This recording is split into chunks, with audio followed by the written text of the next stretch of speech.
चाचा जी, अब तो मान लें कि रउआ प्रधान बनिए गई नहीं। तब प्रधानी के पहली रात का ऐसा ही सूखल सूखल गुजरी चाचा जी। कि कुछ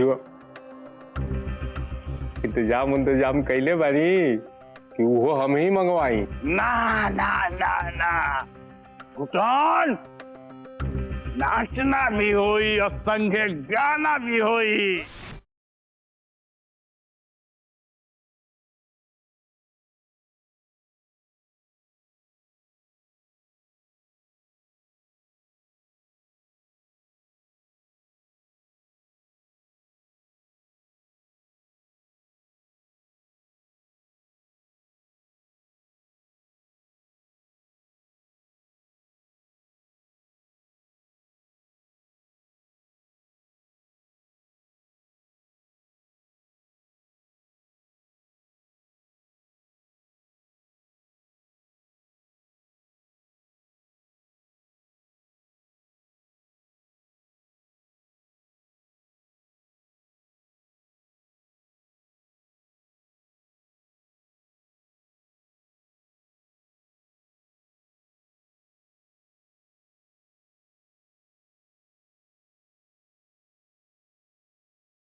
हाथ आगे बढ़ाइए।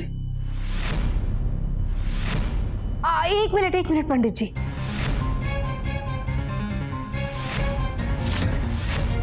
दीदी, रवा ये ग्लास कहाँ से ले ली? हाँ, ये गिलास हम रसोई से लेके आइल बानी छोटकी दुल्हन। हे भगवान दीदी, का भइल का? ये ग्लास तो चाचा जी बाहर मंगेले रहले पार्टी खातिर।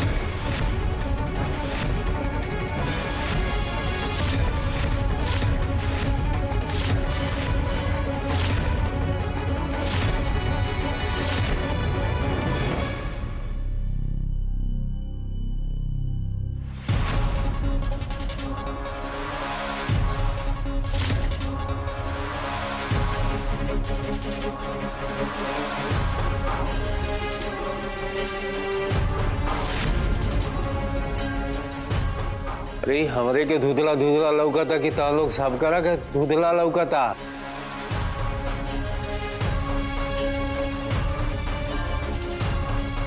क्या हमारे सामने क्या होता?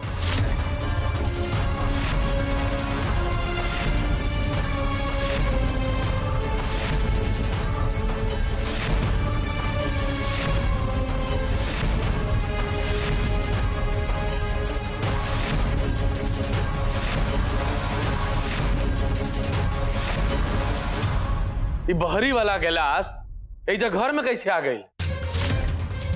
अरे हम ही तो लेके गई रहनी बहरी। हम ही अंदरों लेके आई नहीं। वो पार्टी वार्टी चलत रहे नु तो वही खातिर मंगैले रहनी गिलास।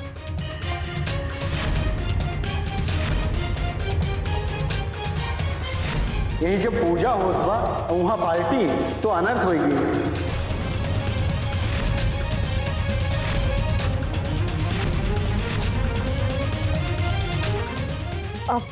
अभी कहाँ अनर्थ भइल बा पंडित जी, ज्यादा अनर्थ तो अंदर भइल बा। बैठकी में चल रहल बा पार्टी और अंदर अंदर दीदी खाए पिए वाले ग्लास में पंचामृत बनवा देगी। इससे ज्यादा अनर्थ का हुई हो।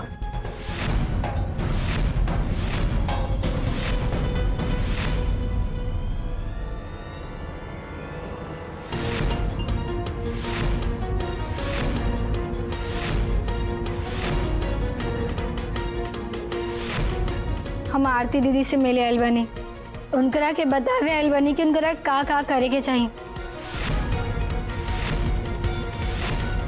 अगर हम प्रधान बनती, जौन जौन हम करती वो सब आरती दीदी के करे के चाहिए। घर में घुस के तू हमारा के पहले भी बेइज्जत कैले रहलुआ, दोबारा तू उहे करे आ गइलू।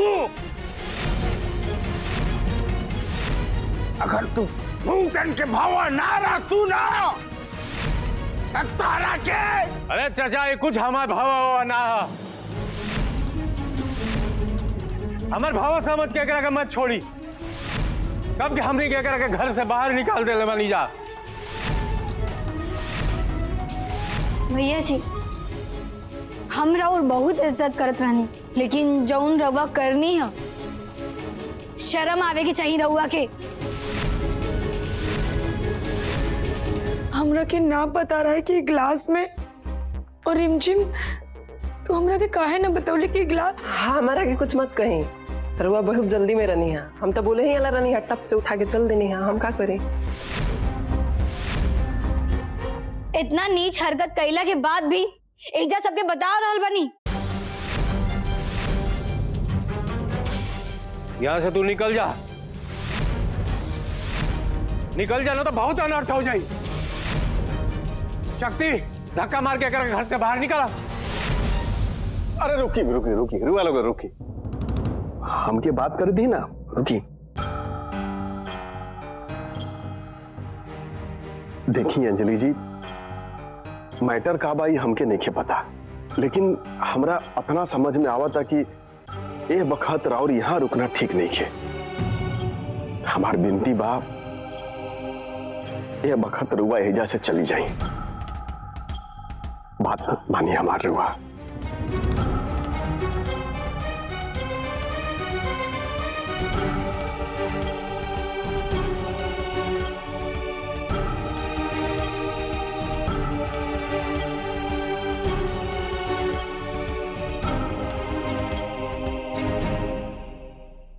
पंडित जी हमरा से ही पाप अनजाने में हो गए।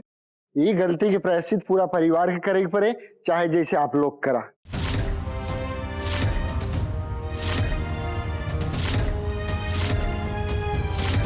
तो पंडित जी चलें, राम राम। पंडित जी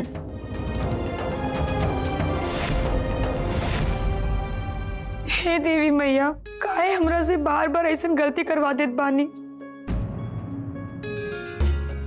रउआ का चाहत बानी हमरा से? ठीक बा कन्या, गलती त तारा से भइल बा, लेकिन ई पाप के भागीदार हमनी के सब केहू बानी जा।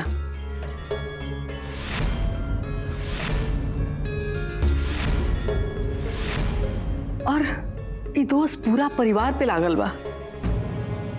अब तू ही तय करा कि एकर प्रायश्चित कैसे हुई।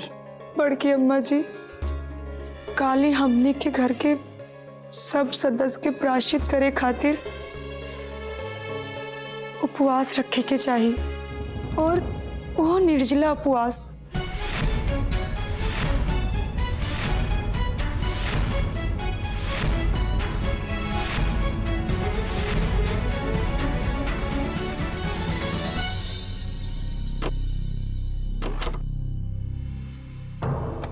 मैडम जी बुलाई नहीं है रुआ? हाँ का है ना रिमझिम, आज तो कमाल के काम कैले बड़। तो इला आपन इनाम।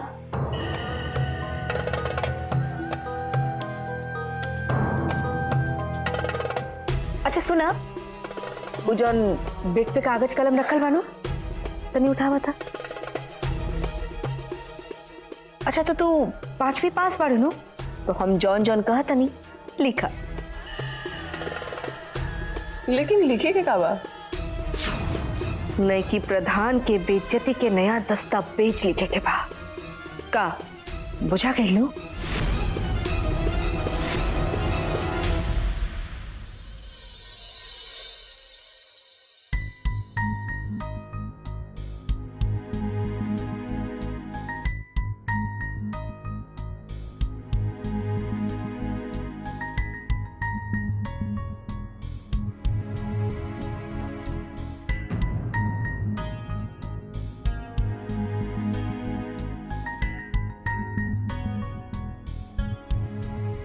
बतेबू तू कि का हो गई बता रहा आजकल उठत बैठत तू घोषणा करत बाड़ू तू। बाबूजी तारा जीत के खुशी में ना पार्टी देले रहन। एक तरफ तो इजा घर में पूजा पाठ के घोषणा कर देलू ह केकरा से पूछ के तनी बतेबू। अभी ऐसे प्रधान बन गई बाड़े केकरा से पूछ के तू रंजन के खाए पिए के सामान लाई सामान कर देलू ह। पूछ लियो के उसे हैं ढेर जोन चढ़ गई बता रहा कपार के ऊपरे। रसोई में पूजा पाठ खातिर गिलास लेवे खातिर तू ना गइल रहू चरणामित बनावे खातिर कवना झोंक में गइल रहो तू ऐसे मुंह मत बनवा तरह के बताओ तनी। रेंज में तारे का कोईयो गिलास पकड़ा दिलियो तू ले करके फट से जा गेलू वो भुला गेल रहलू तू क्यों पूजा पाठ खातिर रहे चरणामित बनावे खातिर रहे तारा पता रहे ना तहार घर में रेंज के घर है गलती तहार हो सरासर तहार गलती बाय में बुझाता तारा मुंह मत बनावा सबका के उपवास रखे के फरमान जारी कर दिलू। वाह बचिया वाह। हम फरमान कहाँ जारी कैले बानी हम तो बस का प्रार्थना कैलू देवी मैया से ना देवी मैया के वचन तू दिलू ह तहार वचन सब कोई काहे मानी। ई फरमान ना भइल तो का भइल कोई काहे उपवास राखी तू कहले बड़ू एक खातिर उपवास राखी ओ हो प्रधान जी कहले बड़ी एक खातिर सब कोई जा उपवास राखी कुछ करत तू।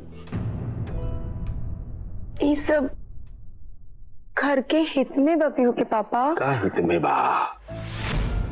अरे तहरा ना लगा था कि उपवास घर में सबका हित के बा सबका के नहीं लागत ऐसा सब कोई अपन अपन सोचल है जा या जा करके सबकर गोड़ छुई नमस्ते करी प्रणाम करके ए फुआ ए चाची ए दीदी ए बहन मान जा घर के हित खातिर उपवास रखे के घोषणा कैले बड़ी फरमान जारी कैले बड़ी।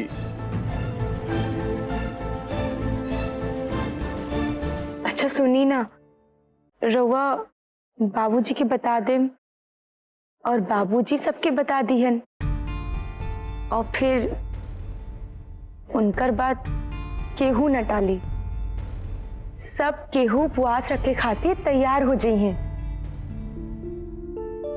अब देखी ना ये सब घर के भलाई खातिर बानू। वाह प्रधान जी वाह पता नहीं कैसा रोके लागल तारा सब कोई गलत ना कहता माने तू अब बाबूजी के अपना फेवर में कह के ये सब करावल चाहते अड़ू वाह। यू के पापा हम उहे सब करत बानी जेकरा से ई घर परिवार देवी मैया के प्रकोप से बच जाओ।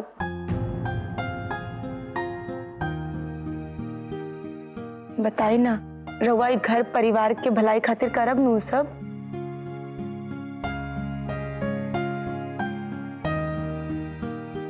तू ना मन करब करब कैसे ना।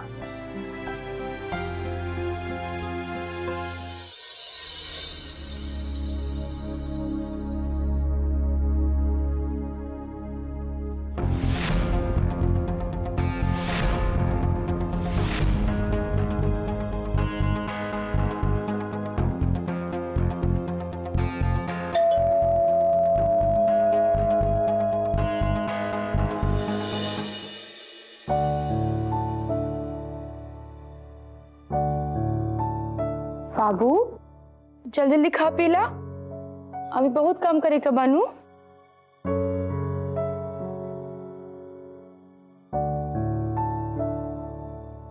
वीडियो साहब आइल बनी बहरी बुलाओ तनी।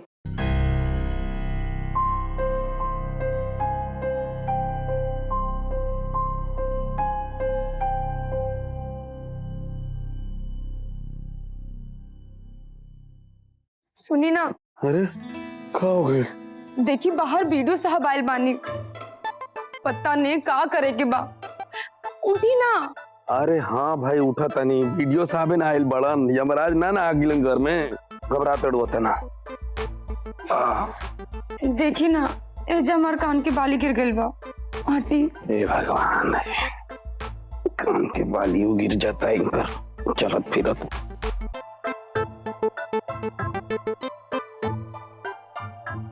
अब जा, हम आओ तनी जा।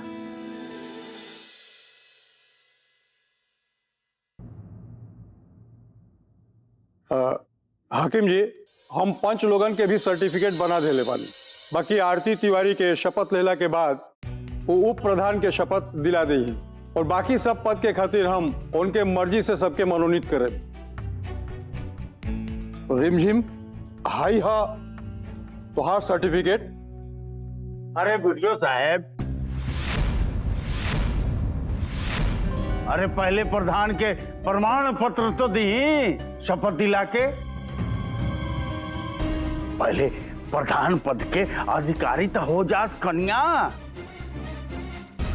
फिर तब नु दूसरा की शपथ दिले हन।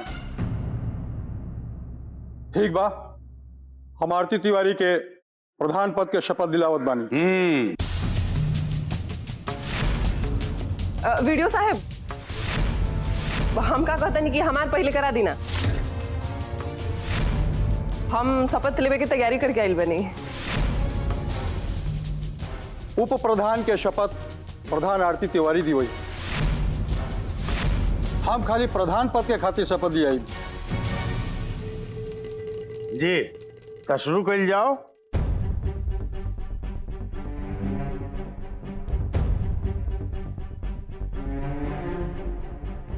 आरती तिवारी, ले शपथ पत्र। पहले हम बोला, ओकरे पीछे पीछे आप बोले। अरे वीडियो साहब, रुआ पता नहीं है यहाँ के पढ़ल लिखल ना है।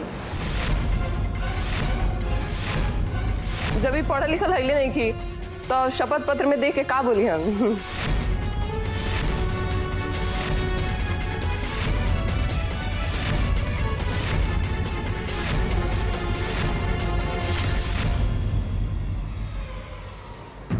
हाँ वीडियो साहब, अरे रउआ पहले ही तो पता बानू कि कन्या खाली ठेपा लगावे ले जाने ली, पढ़ल लिखल ना है। कौनो बात नहीं है, जैसे जैसे हम बोलब रउआ वैसे वैसे बोलब। ले शपथ ग्रहण के प्रक्रिया शुरू कर जाओ। का हो गए? मैं इतना सोचे विचारे के का बात बा। तू गंगापुर पंचायत के विकास करल चाहत हो, हम ही जाना तनी, तू ही जाना तड़ो। जा, जो तारा मन में बा, जो तू पंचायत खातिर करल चाहत हो, और जा जाके बोल सा। हाँ हाँ मम्मी, बोले ना, हमरा के भी सुने के बा।